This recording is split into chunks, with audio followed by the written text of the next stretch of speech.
using prior health economic evidence to gauge the credibility of new findings.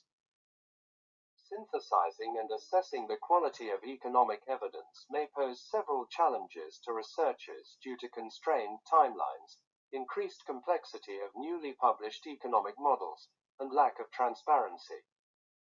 Alternatively, it can be misleading if not critically evaluating the validity of the findings, which may lack robustness or even be biased.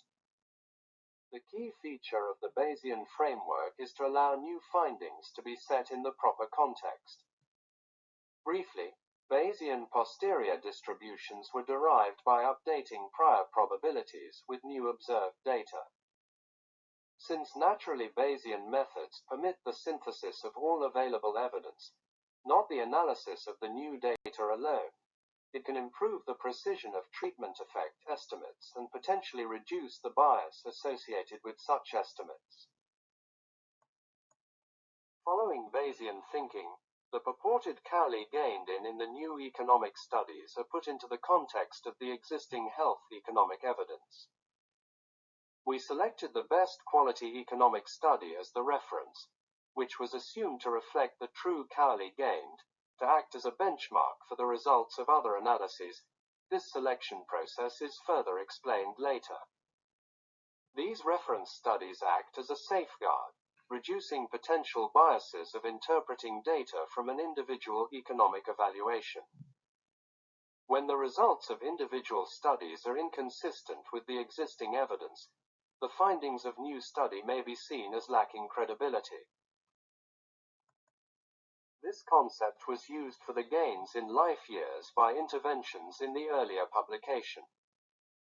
Using 83 published articles, Wright and Weinstein have categorized the gains in life expectancy from various medical interventions as large or small.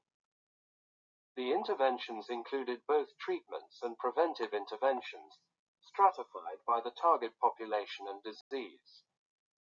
This table shows the life year gains from preventive interventions. This table shows the life year gains from treatment interventions. For example, implantable cardioverter defibrillators lead to a life expectancy gain of 36 to 46 months for the survivors of cardiac arrest, while amiodarone therapy leads to a life expectancy gain of 14 to 16 months. We developed a quick qualitative approach under a Bayesian framework that uses prior health economic evidence to gauge the credibility of the economic evidence in rapid reviews. There are three main assumptions of this tool. 1. There is general consensus on the intervention's safety profile, clinical effect, and the clinical effect's duration. 2. A larger magnitude of clinical benefits is generally associated with greater Cowley gain. 3. The best quality economic evaluation captures the unknown true health benefits in Cowley.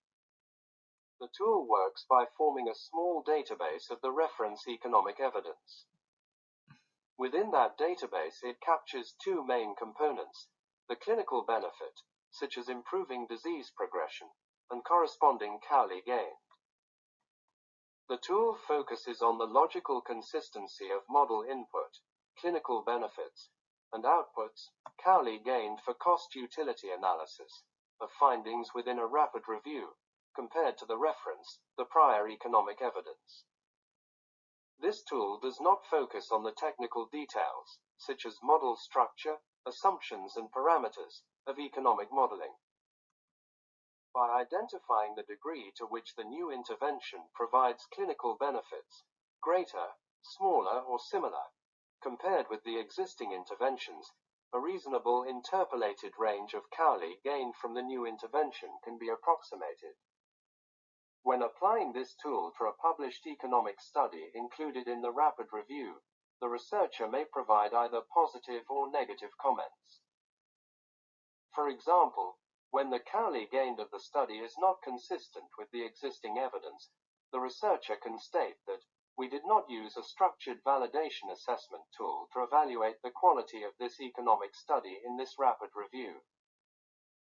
However, we used a cross-validation tool to evaluate the cost-effectiveness results, and found that the Cowley gain from the intervention in this study was likely beyond the possible range, based on the existing high-quality economic evidence. Therefore, the findings of this study should be interpreted with caution.